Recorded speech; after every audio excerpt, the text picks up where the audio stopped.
Hello, everyone. Welcome to Counseling Stars for Students by Students. We are the Oklahoma City University chapter. My name is Ash. I'm here with Brittany. We are co-hosting this podcast. Counseling Stars for Students by Students is a student-led initiative. We are passionate about amplifying student voices, building authentic connections in the community, and advocating for accessible, quality mental health care.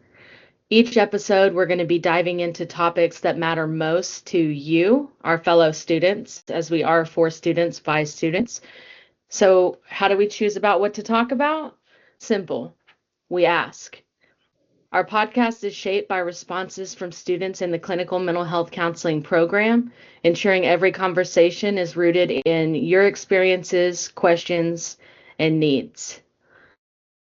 At this time, I'm going to go ahead and pass it off to Brittany Ward. She is our community outreach liaison and our co-host of the podcast. Woohoo! Thank you, Ash.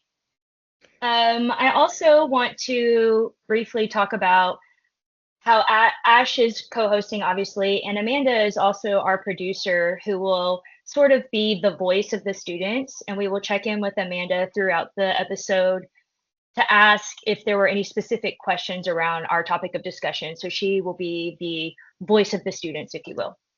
Okay, so today we have a very exciting episode touching on trauma-informed care and EMDR with one of our favorite professors, Dr. Erin Lofties. Oh, thank you. We're so grateful for your time. Thank you for being here with us today. I would just want to take a moment to explain how we're going to direct the conversation. So, we'll spend the first part of the episode talking about trauma-informed care. Then we'll move into what even is EMDR. I think it gets a bad rap with some of my non-clinical friends as being a little woo-woo. So I'm very interested in hearing from your point of view as a clinician and what it means like empirical language. And then we will move into the third part of our session today, which will be the integration of these modalities in particular with in what that looks like in an actual therapeutic setting. And so Dr. Lofties, would you like to take a brief moment to introduce yourself? Hey, so yes, I am Dr. Erin Lofties. I have taught at Oklahoma City University. I am also working in private practice. I have for several years. Previous to that, I have worked in community mental health and in nonprofit settings. I work a lot with survivors of sexual assault and sexual abuse, domestic violence, intimate partner violence, other forms of trauma, but those in particular. And then I also work a lot with people in the LGBTQ community. We knew with all of your expertise that you would be the perfect person to speak on this topic with us. Yes, as soon as we got the responses from the students, we just were like Dr. Lofties. Like this is And how fitting to have this conversation at the time of this recording. It's June, which is actually PTSD Awareness Month. So, pretty fitting for us to be having this conversation now. So, I want to go ahead and begin with our first question is how would you define trauma-informed care? So that is kind of a big answer. Like if you go to various organization websites, you will probably see like varying definitions. But for me, one of the biggest things that I have learned from it is really making sure that clients feel empowered. Because one of the big, struggles that comes along with trauma is feeling like you have lost your power. Something really big has happened to you that you can't control, whether Mm. it's loss, injury, illness, abuse, death, what have you. You lose some element of control. And, especially in the cases of people who have survived domestic violence or sexual abuse, a lot of times they can really struggle feeling like they have agency in their lives. And so we want to be really, really sensitive to that and really careful about how we approach things and present things so that we are helping clients feel empowered and feel that they have agency in their lives again, and that we're not telling them what to do or insisting that we know better than them, or taking choice away, or in some way just discounting their voice. So trauma informed care should be empowering. It should be collaborative. If your client is telling you that this is not helpful or doing this thing is triggering, we don't just keep bulldozing ahead. We stop and listen and recalibrate. Um, so, example of that could be like if you are trying to do some kind of calming exercise and a client tells you, I don't feel comfortable closing my eyes completely. That's a very common one, you know, saying, okay, you can just look at something in the room or relax your gaze, look down at your lap as, we're doing like, I don't know, guided meditation or what have you, that you are respecting that and not just telling them like, no, you need to close your eyes, which sometimes clinicians do. I think as a whole, we're getting better about that. But, definitely you hear a lot of stories in other care fields about practitioners telling people like, no, you just have to do this, and not necessarily taking time to understand that, like, something that may feel very simple, like an exam or what have you at the doctor's office, for one person could be very, very scary and a very involved process for another person. So, um, when it comes to like, if I am talking to clients about, things that might be helpful outside of what we're doing specifically, like sometimes clients want to explore like massage or yoga, like I will make sure that they find somebody who is also trauma informed, as a yoga instructor or massage therapist. So that can look like saying, okay, I'm going to be turning the lights down, or you don't have to close your eyes if you don't feel comfortable, or I'm going to be touching your shoulder next. Is that okay? Like asking for permission, giving people warning versus, well, I know what I'm doing and I'm just going to go there. Because I have seen instances where people have been triggered because like their yoga teacher just like adjusted them without warning, or told them, no, close your eyes. And then they got really startled and upset. Or a massage therapist touched them somewhere that they did not want to be touched and they hadn't had that conversation beforehand. That seems So like such a yeah, subtle thing that makes such a huge difference for yes, like a lived experience. Yes. yes, yeah. And you know, sometimes we may not be able to anticipate everything in advance, but making the client comfortable enough to tell us if something makes them nervous, if they don't like something, if they don't want to keep doing something, it's really important that we listen to that and respect that and understand that when it comes to trauma, sometimes something that may seem very small or innocuous, like a smell, a sound, all of a sudden can really set somebody off. And that's not a personal failing on their part. That is their brain going into survival mode, before they really have a chance to even think about what's going on. So, when you're working with clients who have had a lot of trauma, or had, a single but very big traumatic experience, or are very sensitive to experiences, sometimes things can provoke a huge, huge reaction. So, being prepared for that and being able to stay calm yourself without being like, oh my God, what's wrong? What did I do? That's really important. I think something you said there also is like another question of ours, or something that I'd like to touch base or like talk about really Mhm. quickly. There is a difference between like a big T trauma and a little Mhm. t trauma, and Mhm. trauma informed care is primarily focused on like a big T trauma. But can you Mhm. spend some time sort of explaining the difference between the two? Because not all trauma is created equally, right? And sometimes it can Right. be a real resilience builder, or Mhm. yeah, can you just spend a moment kind of diving into that with us? Yes.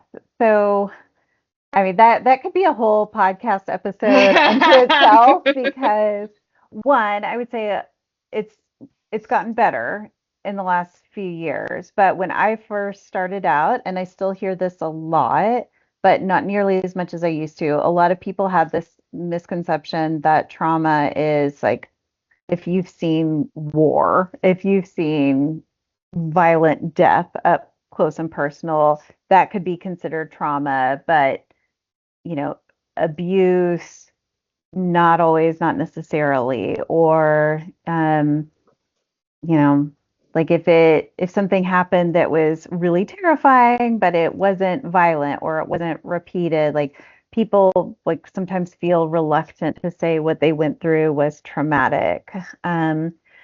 And at the end of the day, a lot of what defines trauma is how the person experiences it. So, two people can experience a car Mm, accident together, and one person may walk away and not really have any nightmares or anything about it. And another person, in the same car could be afraid to drive after that and have so to go through a subjective. process. Yes. So, one, I think it's important for people to understand, again, it's not like a personal failing thing. If something impacts you deeply, like more than maybe you anticipated, but also that our understanding of trauma has continued to expand and evolve quite a bit. And the other thing is that we have come to realize more and more how secondhand exposure to trauma is also very real and can have a Mm, huge, huge impact. So, by doing this work, if you are listening to people tell their mm. traumatic stories over and over again, day in, day out, as part of your job, like that is a form of trauma as well, because you are empathizing and holding space and hearing details of really terrible things. And it's not the same as, a conversation with maybe a friend where you could say, like, oh, that's a lot, maybe you can talk to somebody about that. Like, you're that somebody and you're sitting with them Mm, in it and hearing a mhm. lot more than maybe anybody else in their life. So, secondhand trauma is a very real thing as well. It's sometimes also referred to as vicarious trauma, but people aren't always aware of how much that can impact them as well. So, doctors, nurses, lawyers, law enforcement, like all kinds of people that may, take statements from people, that may be getting all the details, reading reports, having to see pictures, all that kind of stuff. Um, that can also be a form of trauma as well. It's so Um, interesting that you say that, because actually Amanda had an experience with, I think, the fire department here, right? oh, You did a wow. ride along or went to their station and spoke to them about that, the secondhand or vicarious Yes. trauma. Yeah. Yes, absolutely. Yeah, I had a short little conversation with some firefighters about kind of understanding for themselves that they've sort of been well, they were actually talking about how almost numb to it and bring Mhm. onboarding new people and seeing that kind of seeing that in themselves, like, oh, I've kind of grown accustomed to just being Mhm. around this, and like maybe I should do some processing myself. It was a fun, Mhm. kind of an interesting conversation to hear the perspective on it, and being like, wow, this stuff that I see pretty consistently is not necessarily normal, I guess, for Mhm. the average person to be continuously exposed to that. And yeah, so I having th- having an outlet for that. yeah, I think one thing that sticks out, Dr. Lofties, from what you're Mhm. talking about is just so it's how trauma is it's everywhere, and people are experiencing it in all kinds of ways. And I think that's one of the neat things that you mentioned with trauma informed care is, yes, as counselors we want to be trauma informed, but how effective and beneficial it can be for other professionals, educators, different types of therapists, community members, how beneficial it could be for everyone to understand this kind of idea and this principle and practicing that, and I think that's something that could be really helpful for others to know. Yes. Yeah. I wish everybody in all fields got training on that. And again, I think that it is getting better. I mean, as an entire species, like a human species, like we experienced the pandemic together. Like that was a traumatic situation. Some people, held it together and fared okay, but it was still a huge life change. And, I think that for a lot of people made it apparent that, trauma is part of life. And sometimes something really huge happens to us and we're able to process it, integrate it into our experiences, come away with helpful lessons from it maybe and keep going. But then other things, sometimes hit us really hard and knock us down. And sometimes we have a much harder time recovering. And then if multiple things happen like that and we are not getting help or we don't have tools to help us bounce back, it can be really, really difficult. And Oklahoma is a prime spot for trauma. And, it's really helpful to be trauma informed here because we have a huge number of veterans. I don't know if we're still one of the largest veteran populations in the country, but a big veteran population. We have natural disasters. I mean, just last night we got woken up, or at least a lot of us probably did. Hopefully you heard your alarm. Yes. For a tornado that was coming through. And then, we have domestic violence. Yes. Yeah. Very high domestic violence rates, poverty, which can be really challenging, especially for children and people who have young children who are trying to take care of them. That can be very, very stressful. There are so many things we have,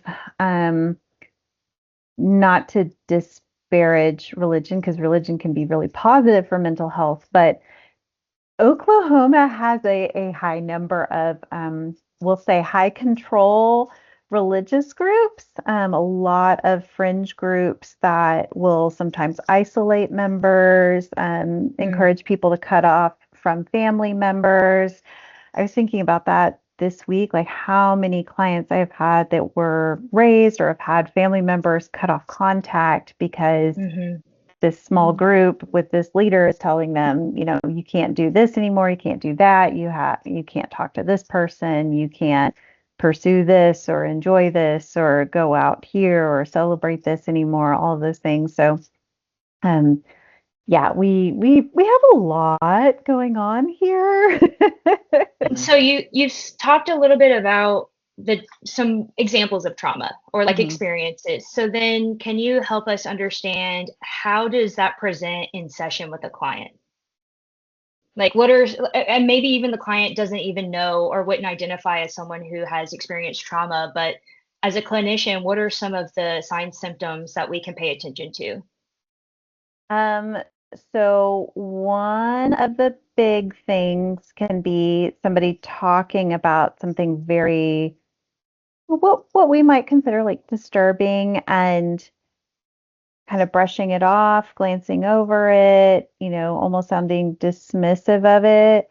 In some cases, yeah, maybe they have already processed it. They know it was really hard and messed up, but they also, have worked through it. But sometimes that is a sign that they haven't worked through it and they're not yet willing to or they haven't been willing to like really grapple with like the depths of it. So they're like, oh yeah, no, that was, but it's fine. It's okay. I'm okay. I'm okay. A lot of people have it worse. That's one of the big things people say is that other people have it worse. Like, okay, but other people aren't you. They don't have your brain and This everything isn't impacts me people feeling different. totally seen and called out right now, but okay. Hey, if you're learning something about yourself, we're always learning things about ourselves. Um, Other things that can come up. So if a client talks about, how they feel cursed, how they just feel like they weren't meant to be happy, or one of the biggest ones is things have been going really well and that scares me. Like this fear that life is Mm. good at the moment. I met somebody, we're getting along great. They seem like a healthy partner. I see green flags. That scares me. So now I think something bad's going to happen. Um, that can be indicative that there is this underlying fear that if I let my guard down, then something bad is going to happen again, or that ultimately life is always going to end up going poorly for me. And I can't just enjoy things in the moment. I've got to brace myself for the bad stuff that's going to happen. And so I try to remind clients, life is a mix of good and bad and just meh, neutral things. And, you know, basically kind of work through like, well, do you think other people are cursed? Are you singled out by the universe to be cursed? And yeah, and unfortunately, like those negative beliefs are very common and very powerful and defy logic. A lot of times people know on the surface that it doesn't quite make sense. A lot of times people who tell me like, "Oh yeah, I'm not into anything woo woo, but I am cursed and I don't think I will ever be happy. I can never find love." um, which is one of the things that EMDR can be helpful with is kind of exploring why, even if you've worked to a point where on a cognitive level, that doesn't make sense anymore, why maybe on a gut level, you still haven't been able to move past that. Like, what is that tied up in your psyche? Um, so yeah, that is one of the big things that I listen for. It are those negative cognitions that people just can't seem to shake, and where those stem from. And a lot of times, because our brains like to look for patterns, we end up connecting experiences that we feel basically affirm this idea that, I'm cursed or nobody will ever love me. I can't be Mm. happy. I don't deserve happiness. I'm a Like bad confirmation person. bias, like we're Yes. seeking that. Yeah. Yeah. So when I did a training last year with Dr. Kendall Hart, like she talked about it as, working with the client to kind of identify the bottom bun in the hamburger, like if you have a trauma hamburger with all these layers of, meat and vegetables and cheese or whatever, or veggie burger.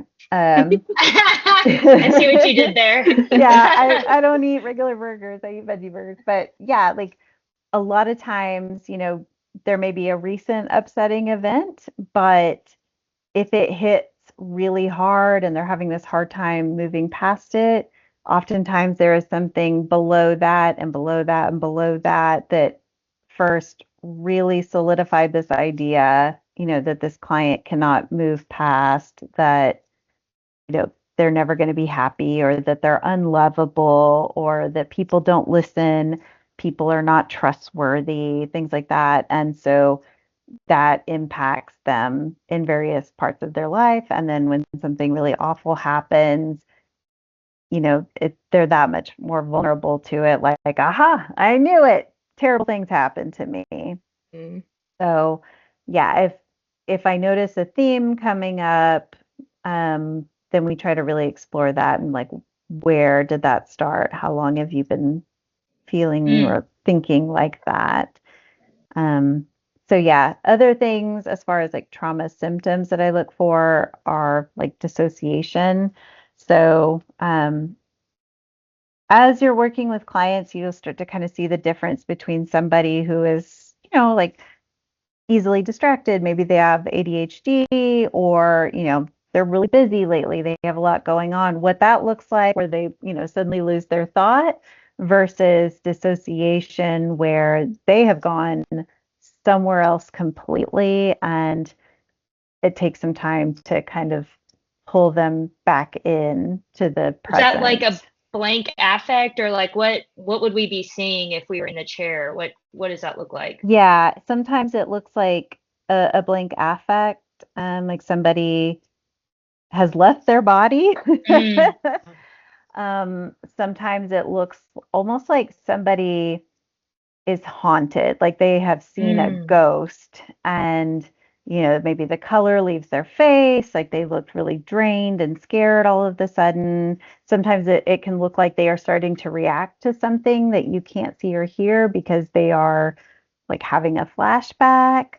Um, yeah, it can be a lot of different things, but I look for that and look for, what were we talking about at the time, Mm. and why that may have triggered them, because sometimes talking about a movie with a theme related to their trauma, a particular person, something in the news, what have you, or sometimes in trying to talk about, the trauma itself, like they're they're still easily triggered by it and they start to dissociate.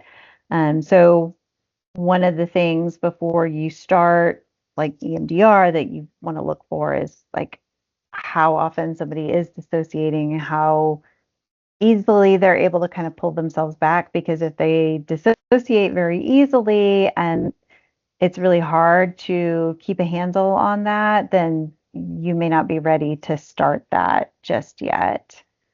Before we keep going, we've said EMDR a couple of Hmm. times. Can we Hmm. take a moment to, what is EMDR? What does that acronym stand for? Just like a brief synopsis of what that actually is. So it stands for eye movement, desensitization, and reprocessing. Um, but it doesn't have to involve eye movement specifically. That's where it Mm, started. That's how Francine Shapiro initially conceived of it, because of something, she noticed in herself as she was thinking about something traumatic. She was, according to her lore, like she was moving her eyes back and forth, looking, while taking a walk, and noticed herself calming down. But over time, there's been a lot of research to show that you can use other methods of bilateral stimulation. So, using both sides of the brain essentially, and it doesn't mm. have to involve the eyes. So they have done that with people who are vision impaired, who wouldn't be able to follow a light or a pointer or a finger. Oh, wow. Um, yeah. So some people will do like what's called butterfly tapping on themselves, where they're tapping their hands back and forth on their shoulders or their arms, or people will tap their own thighs as they're doing it. You can have these little, they're kind of like these little toggles that you hold onto that vibrate back and forth. Um, some people will use headphones, and you'll have an alternating sound that goes back and forth. But essentially, what that is doing is helping the person stay grounded so that they are able to revisit the trauma and associated thoughts and feelings while not completely dissociating. So it kind of serves as an anchor and a way to keep them Mm. calm and regulated while being exposed to this upsetting thing. Um, do you want me to kind of go through like just a summary of the process, like what it is, how you do it, how it works? Yeah, Kind sure. of, okay.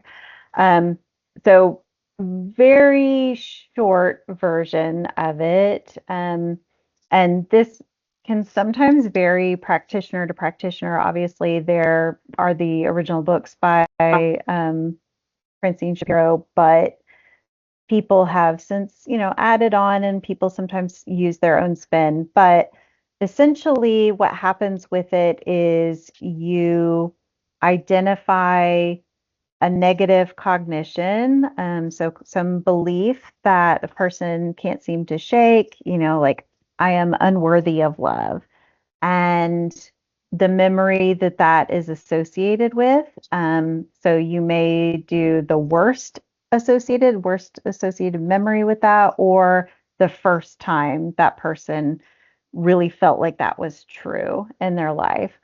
So it's not always like the most recent event. Sometimes you are looking at like an early life event. And then you find the positive cognition that you want to replace that with. So, It's I like a am worthy. reprogramming. Yes, yes.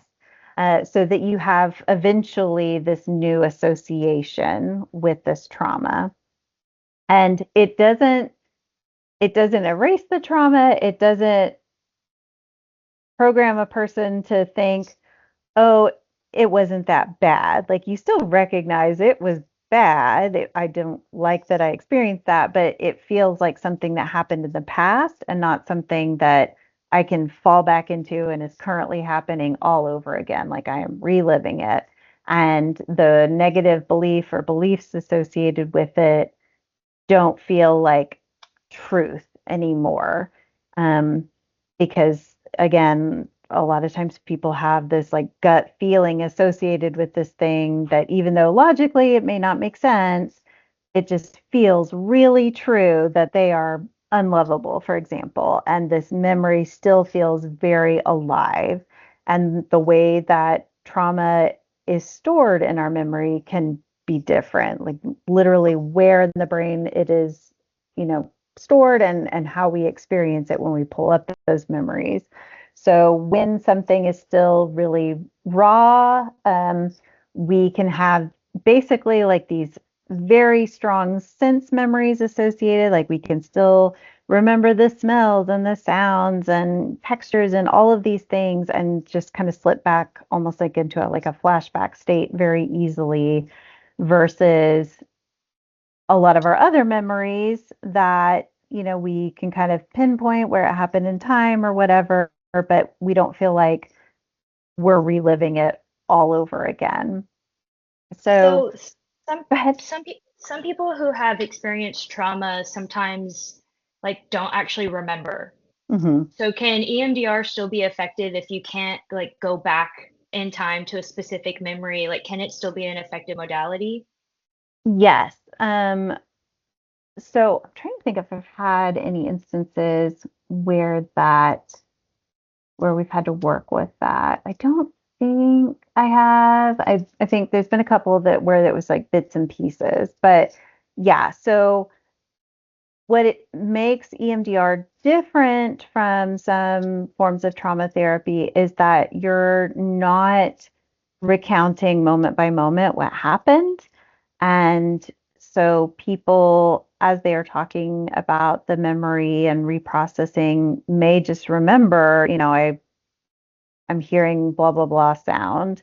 I can feel the carpet under my feet. The carpet is blue, but they may not remember more than that. I should note that, like, if you can't remember parts of your childhood, that doesn't mean that you necessarily had a traumatic childhood. A lot of people don't remember childhood in great detail. That's just developmentally very common for a lot of people.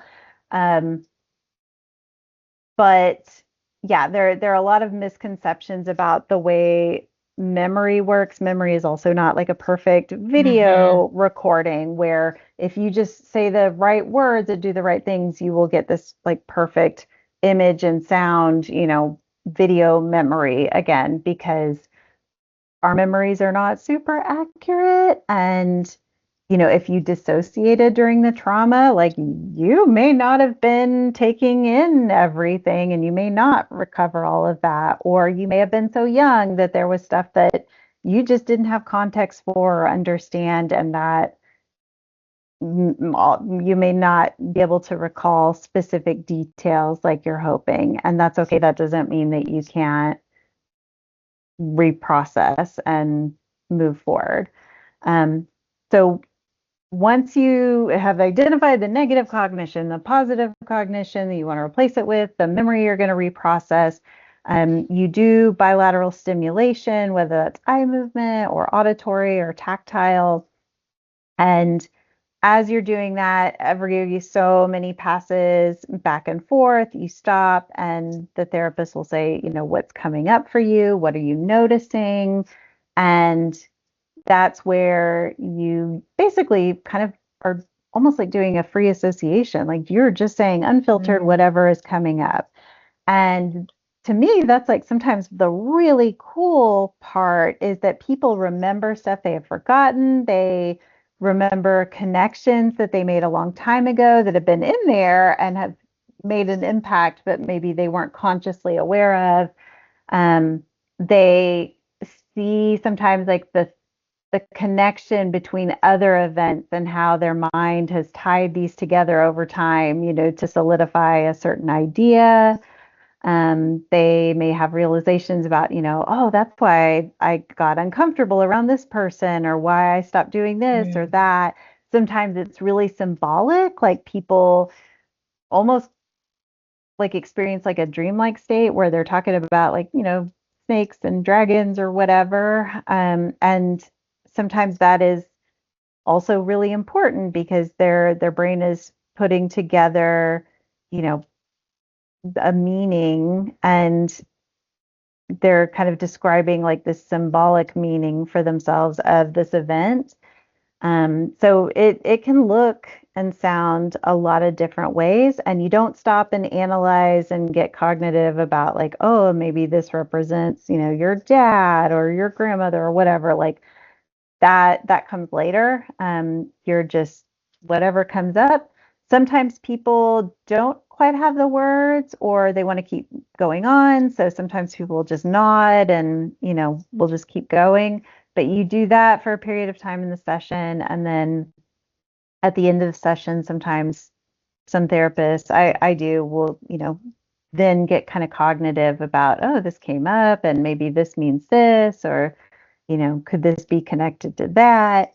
And as you're doing this with repeated sessions, then the memory starts to feel more distant, like something that happened in the past. It's not something that's happening right now. Like I don't feel like I am in danger the way I did when I would think about that memory, or, I don't feel like it is happening all over again.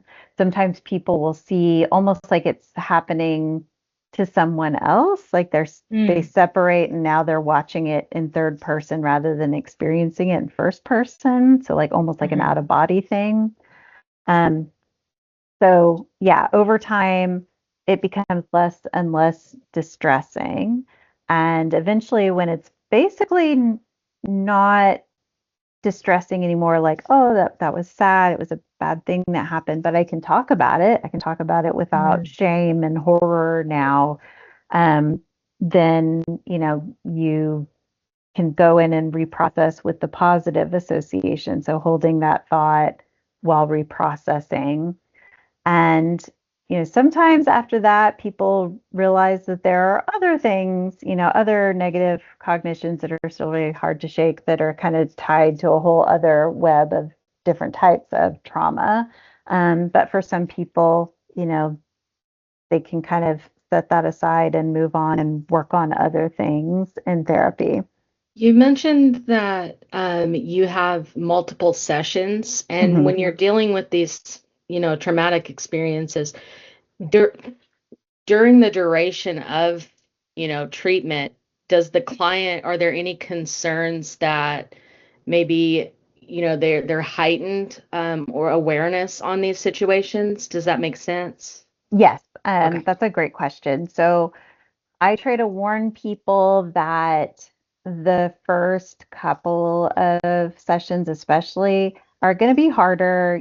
Some stuff may come up in between sessions, and generally people feel really tired the first couple of times they're reprocessing. Like they feel like I want to go take a nap is one of the most common ones. Like I try to tell people if you can block off time afterward, like I don't recommend going back to work.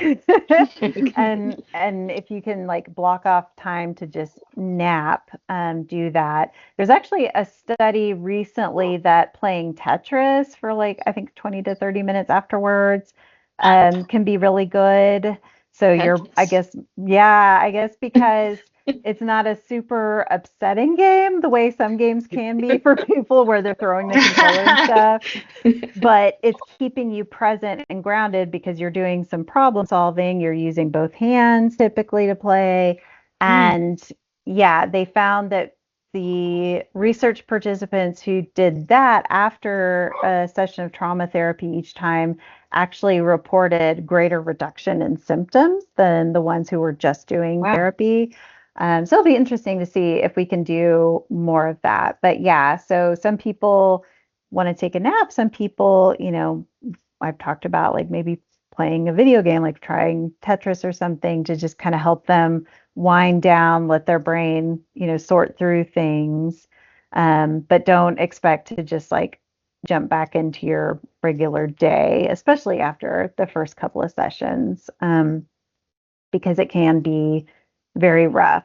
On the flip side, sometimes people are reluctant to go there, so they start the process and then they're like, "Yep, nope, I'm fine. I think I'm better now. It's okay," because they're still shielding themselves from really feeling the feelings and sitting with things. So we may have to kind of talk about that, like what's holding That's you something I up. wanted to ask is how do we Yeah. determine client readiness, or maybe like an addition to that question is like what sort of skills or tools should we be helping our client have prior to an EMDR session? So if you end up wanting to do EMDR, you need to go through, certified training. Like PESI will kind of give you an overview, but like it's not a certified route for Mm. doing that. Like you really need certified trainers, and part of that is also experiential, like trying it on each other so you know what it's Mm. like. Um, but also part of that process, as you're figuring out like negative cognition, positive, and the trauma that's going to be reprocessed, all of that, you really want to make sure that the person has coping skills, like resources. So you'll also typically do like some bilateral stimulation, but thinking of like a happy place essentially, or a calm place, and Mm. really making that real, whether it's recalling a memory, a good memory that they can revisit, or like if they have kind of a mental happy place that they go to, really calling that up in detail and solidifying that as a tool that they can use at the end of each session or in between sessions, so that they can kind of drop back into this calm place when Mm. they need to wind down at the end or in between sessions if something starts to really activate them. Some people don't respond as well to that. Like some people, they're like, I just want to pet my dog after, and that's what grounds me, and I feel better. And I don't want to go to a mental happy place. Like that's not as effective for me. So that's fine.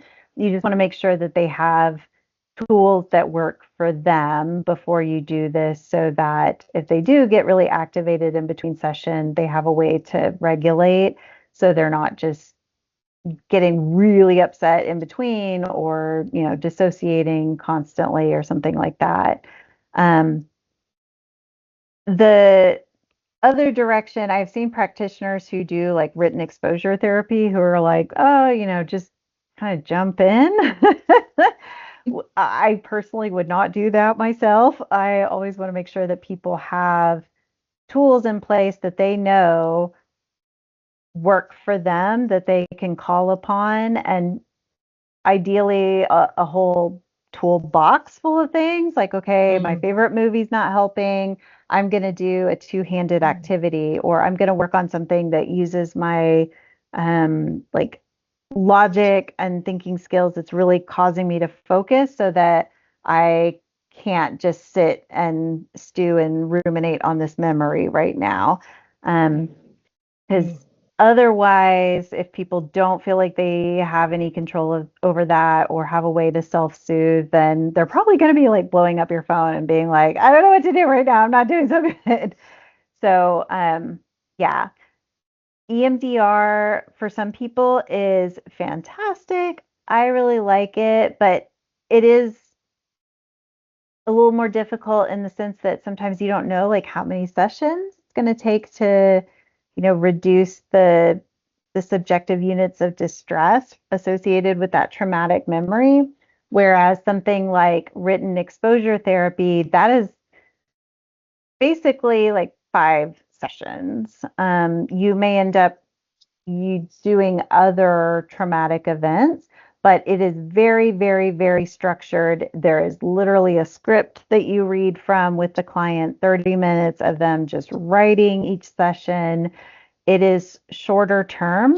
And for some people, that is better because they know, okay, I've done this many and I There's like know, an ending in sight. Yeah. yes, yeah. Okay. Um, so I've done both. I use both. It really is about just what seems to work better for that client. And some people, the they can't shake the woo woo of EMDR, even though I think it really makes sense, that you can science it. Like it's not, you know, just vibes. You can explain how and why it works. But there are some people that just don't gel with it the same way. Like they just don't like it. They would rather have something more structured, and that is absolutely okay as well. I mean, they're both very effective. Brain spotting, I haven't done training on that. I'm really interested in doing that. That one is newer and shows some promise, but that's another one that some people are like, no, that seems too woo-woo. I don't want to do that. And that's totally fine. Everybody's different.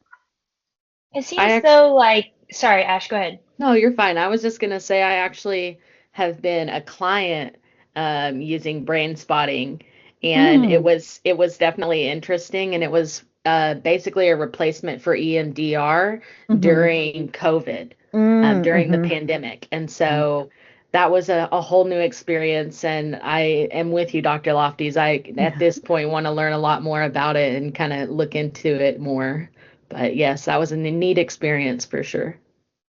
Yeah, it's really cool, like all the different approaches that you can take with people that can end up being really effective. Um, and be able, like if you want to specialize in trauma, I think having a lot of different approaches ready to go is really helpful so that if you get somebody, like I've had clients that have told me like I can't, like EMDR just seems too weird. I'm like, all right, let's try this instead. And that's totally fine rather than like, no, this is what I do and we have to do this. um, yeah, there's a lot of different things that work for people. And some people, honestly, in just finally talking about things and sharing their story and their fears associated with their story and psychoeducation, like explaining to people why they froze in a traumatic situation sometimes can be really helpful in and of itself because so many people carry shame about how they reacted to the trauma and blame themselves like why didn't I call for help or do this or that or all these things that I was told I would do or be able to do or whatever, like being able to share that like you're in a survival state in that moment, Mm. like you are surviving like an animal like any other like living thing. And we have a freeze response for a reason, and there are certain situations where the freeze response is the most common, especially like sexual abuse, sexual assault situations. um, That is not about like personal failing on your part. That is a response that happens for a reason. Sometimes it is the safest thing. Sometimes fighting back in certain dangerous situations is actually more dangerous for a person. Um, Mm. Sometimes, we freeze in certain traumatic situations because our brain is trying to compute, like, what is happening? Like, this doesn't make sense to me.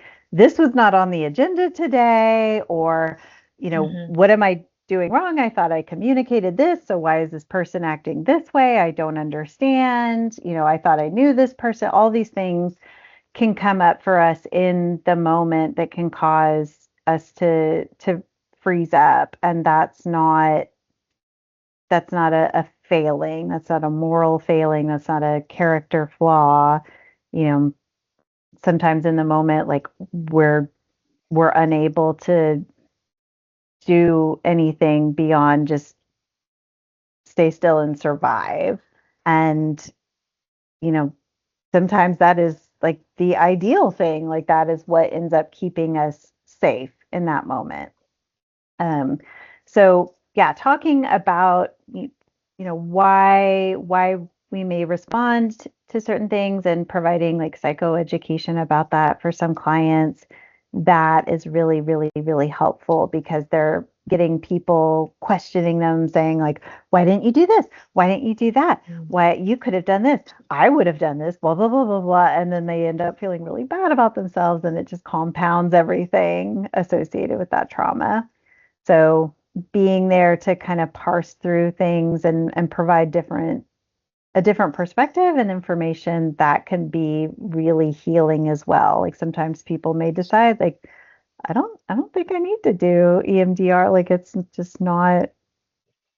not as potent a memory now. Like I've got a different way of looking at it. So Yeah, yeah. I think like as counselors in training too, we're in a constant state of developing our own mindset, like Yes. our own insight. Yes. And I think having awareness of how we're communicating about a particular therapeutic intervention is also Hmm. important Yes. because, or like speaking the language that is going to most resonate with our client, right? So Yes. in my personal life, I have a family member who is going to therapy for some childhood trauma. And the first therapist they went to talked about EMDR, but Hmm. I think it was explained in a way that like they were unable to like digest it and it Hmm. felt too woo woo for them. Yeah. And then they went to another therapist who spoke their language, used like very medical terminology, talked about Hmm. the neuroscience behind like, Yeah. oh, your HPA axis is activated. Hmm. This is what's actually Hmm. happening in your body. And they just num num num num num. They like ate that Yeah. up. And Yeah. so for them, they're like, oh, okay, like this is science based. Hmm. I'm in. I can do this because Hmm. we need client buy-in ultimately for Yes. it to be effective. So Yeah. I think that has been something I've been really thoughtful of is like, okay, also how we're presenting the information to the client is Yeah. important. Yes. That is a fantastic point.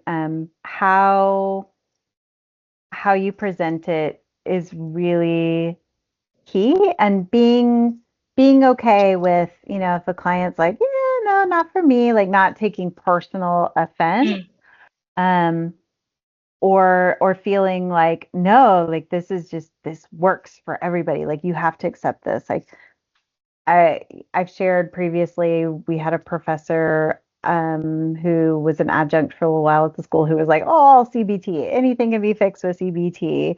And yeah, CBT has great elements. Some people love it. It can be fantastic, very effective, but not everybody's into it. And if you presented it as, like, well, no, this just works, you're being non-compliant if you just refuse to mm, do it. Like that's not going to help. That's not very trauma informed.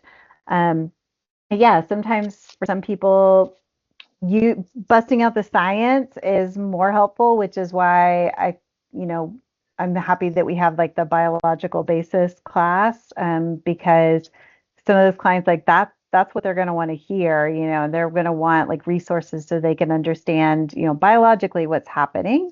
And then some people like that isn't of interest to them, and they lean woo woo.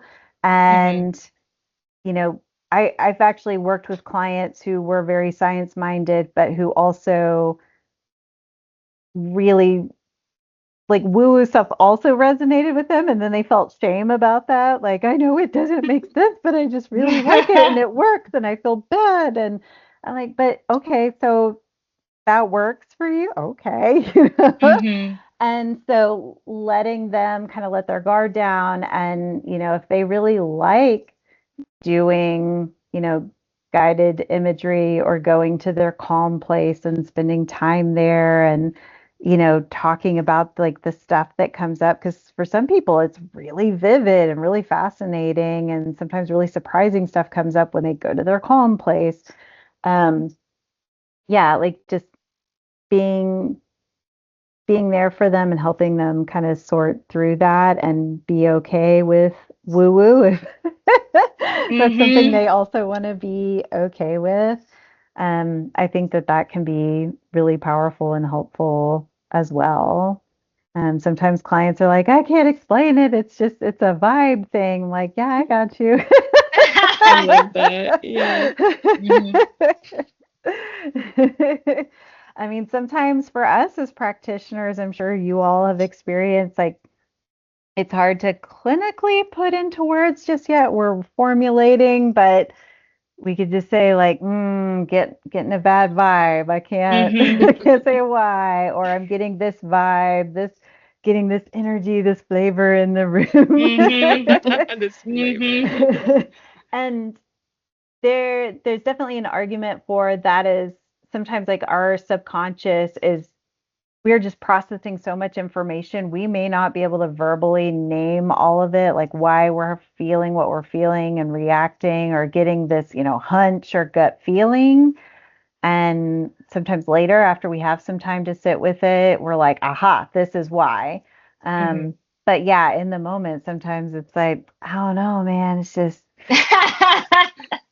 that's what my gut's saying, Got a feeling. Yeah, like one therapist was telling me like how she, at this point, she calls it like her decoder ring, like before, actually doing the written assessment and, the documentation of like, this is how we arrived at this diagnosis. Like she has that almost like gut level decoder ring, like telling her, yeah, this is autism, like this is, ADHD, this is PTSD, anxiety, whatever, like, because if you've spent thousands of hours with clients watching and listening and thinking about and writing your notes and all of that, like you have so much information stored up that,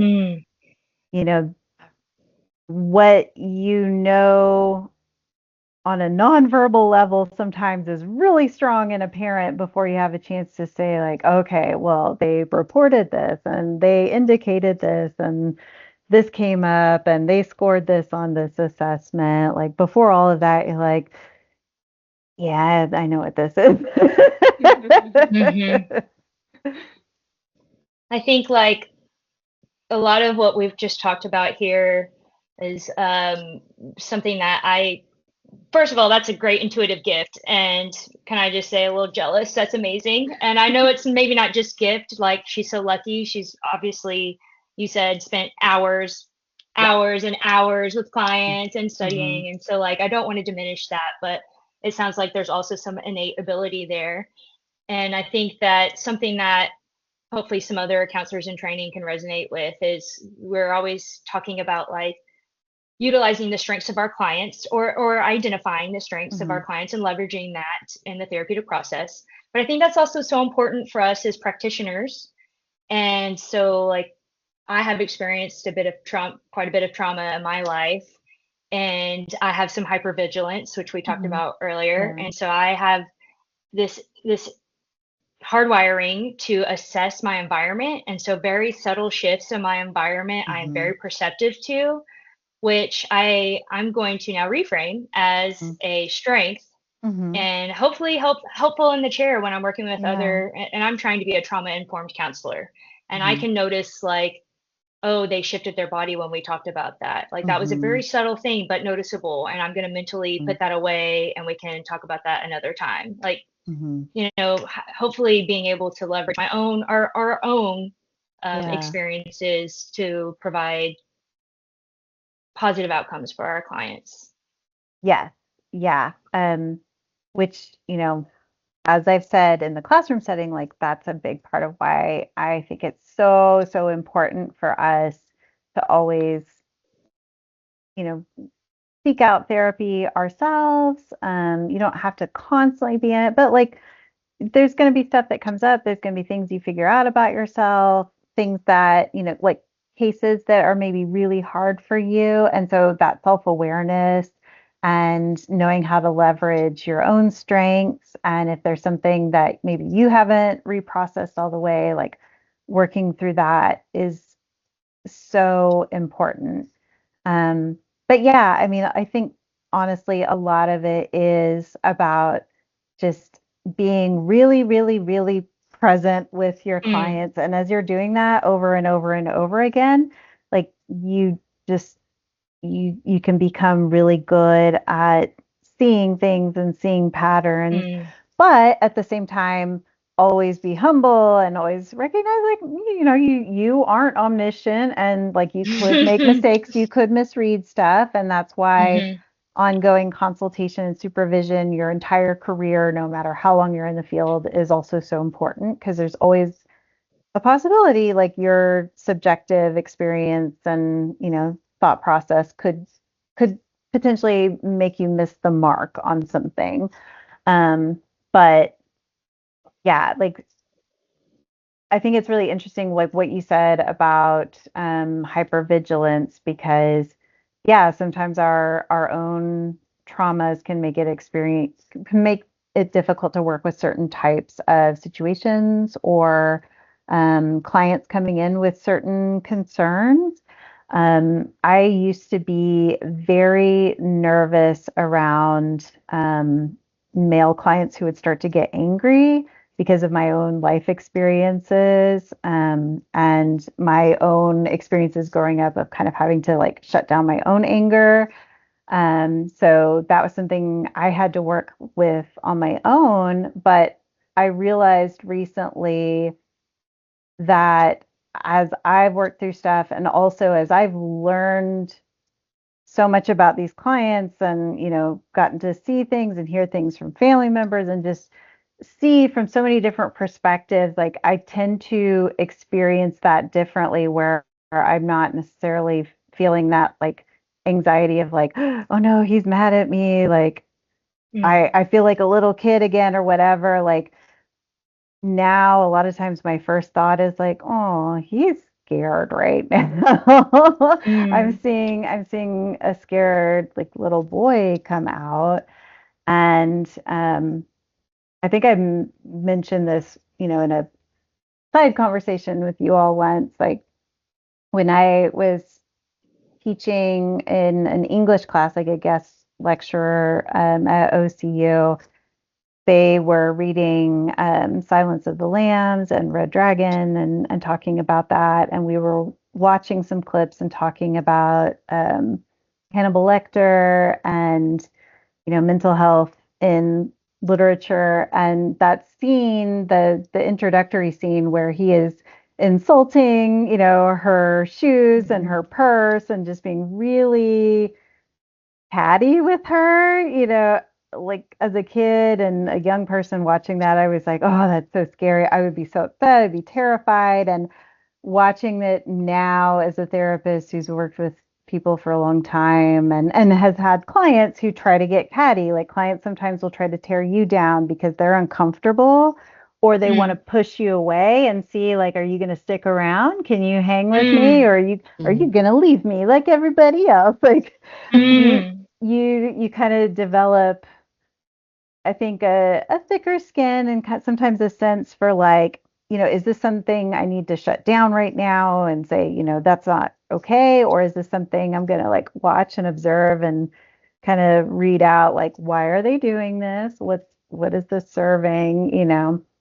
And yeah, like in that viewing, I just realized like I mean, I would not want to be necessarily like in that situation face to face with a convicted cannibal, but like knowing his angle, like what he is trying to do, like tear Mhm. down another person, like he's messing with her on purpose, and it's just kind of like, oh, sweetie, Yeah. I'm not new here anymore. Yeah. It was like testing her. Yeah. Yes, yes. And again, like clients will do that. And I think sometimes when we're new and starting out, that can be really scary or upsetting or insulting. Like, oh no, they know I'm a fraud. I am a fraud. I'm an imposter. But with time, you can kind of step back and say, like, okay, is it because maybe I'm presenting things in a way that's not helpful? Maybe they need more sciencey language or something that speaks to them. Maybe I'm being too dry. Maybe I need to be more professional. Maybe they are not, vibing with what I presented with initially.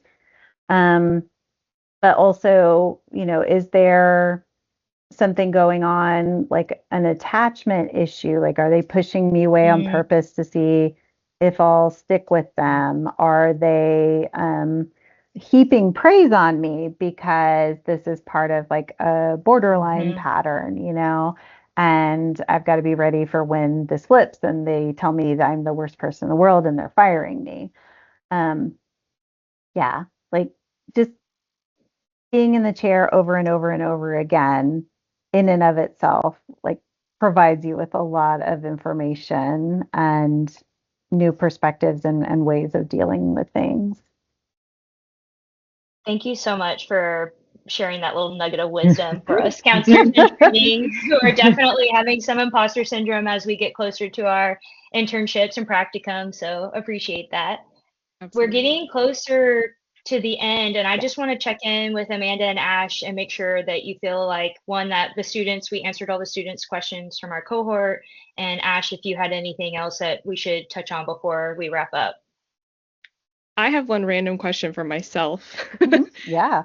You were talking about bilateral stimulation with EMDR and the Hmm. auditory component of that. Hmm. I like to meditate, and they sometimes will have the binaural beats. Is that Yes. anything to do with that? Like, is that grounding you the same, like kind of in a similar, like, Yeah, I way? think that it can be grounding and just soothing for people.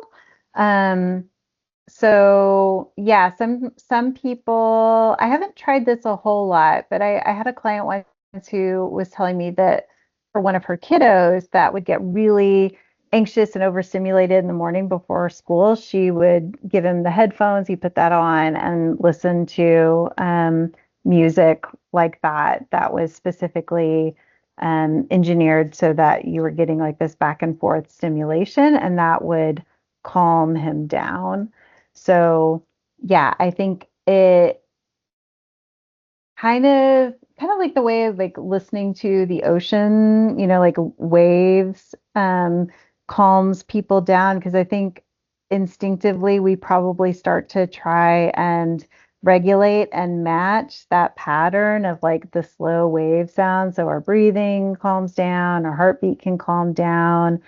And for some people, tuning into that can be a little more effective than like box breathing. That can also be really helpful because you're, breathing from the diaphragm and stimulating the vagus nerve. But sometimes people are already so activated that when you're like, okay, let's take deep breaths, they're like, I am taking deep breaths. And so, there's been a couple of times where I've had a client who's like really just anxious. And so I just brought out the EMDR toggles and was like, hey, do you want to hold on to these for a second? We're just going to sit here and try to calm down. And just holding on to that was sometimes enough to bring them back down and activate like that, calmer breathing and bring down the heart rate and get them centered again instead of like spiraling out. Well, thank you for that entire response. And I think we were, when we were planning this episode, we had, 15, 20 questions, and I I feel know. like you have so much knowledge. You're right. We Thanks. could have entire episodes on just one of our questions. So I really appreciate you taking the time because time is valuable and yours is as well. And so I appreciate you taking the time to answer all of our questions, be present for us today. I do have just one question, on the topic of trauma-informed care and EMDR. What is one thing that you wish more people knew or understood about trauma-informed therapy or EMDR? Just something that you wish others understood. Mm. Oh gosh. I really struggle, obviously, as you can tell, with short answers or narrowing things down. I think one of the biggest frustrations that I've mentioned in like private conversations in some of the lectures is the way that the term trigger has been Mm. kind of watered down or turned into a joke by some people. And I get that like things sometimes take off on the internet and take on a life of their own and get misused or overused or whatever, but I think it's really important for people to understand that the reactions that someone can have because of trauma really are very, very powerful. And there is a reason we had this term trigger, and like maybe we will end up using a different one. But yeah, like people can get set off and have a flashback or meltdown, not just on a trauma level, but we'll talk about trauma today, because of something they may not even be fully aware of. Like sometimes people don't know yet what their triggers are, and they just know that like they feel like their day has just been ruined because of a smell, and they don't know why. Or they can't look at a certain color anymore, and they feel sick to their stomach because they saw somebody wearing the same color that their assailant was wearing on his shirt. And so I think it's important, like if we can at least reclaim the idea that being triggered is like an actual real phenomenon. People can have a flashback or have a visceral gut level, like, painful or really uncomfortable physical response, or their day can just feel completely thrown off. Like now they are having a depressive episode. They feel so unhappy. Nothing seems to cheer them up in this moment. And that is very real and powerful and important for other people to recognize and not dismiss or minimize. And um, triggers can be worked with and eventually things can become less triggering, but just saying, get over it, like that's Yeah. not how that works. Like you Mhm. are you are activating a person on a very primal survival level. And so, like I know that people have debated the idea of like the trigger warning, and should we have that? Is that silly? Is it important to have that in a class or in a reading or whatever? And you may not be able to anticipate everybody's triggers for sure, like because of the nature of trauma, something, again, that may seem innocuous to other people, like the smell of vanilla can be triggering for somebody. So you may not be able to anticipate that. But, saying that we're going to be dealing with the subject of, suicide or rape or something like that, that can be helpful so that a person knows like I'm gonna need to call on my coping skills, or I may need to Mm. leave the room for a Yeah. minute, or or I may just not be able to do this today. Or, to be able to tell like a friend, like, hey, I might be having a rough time right now, just like if It's you that if you agency see piece, me, right? Like yeah, it gives agency back to the person to make a yes, choice yes, that's a on, great yeah. way of putting it. Yeah. Yeah. So that you're not just like caught off guard and then experiencing something really intense in the moment, and then not being able to do the thing that you were planning to do, to watch the movie with people, or to Mm. listen to the lecture, or read the passage in the book or whatever. And that's not to say that you know we can't handle upsetting things or something, but there's a difference between like, oh, that was hard to read, that was really upsetting, and like somebody having, flashbacks on and off, Yeah. or feeling depressed the rest of the day, because they weren't prepared and they got, hit with something that is still really difficult for them, that they haven't been able to work through fully. Thank you so much. And one last time, we really appreciate you being here. We Yeah. are super excited, Yay. to bring in professionals in the community, to get buy-in from, Mhm. educators and people. I know Brittany is working with community members and professionals across Mm. Oklahoma City, and Amanda is our podcast coordinator. So, we're coming together.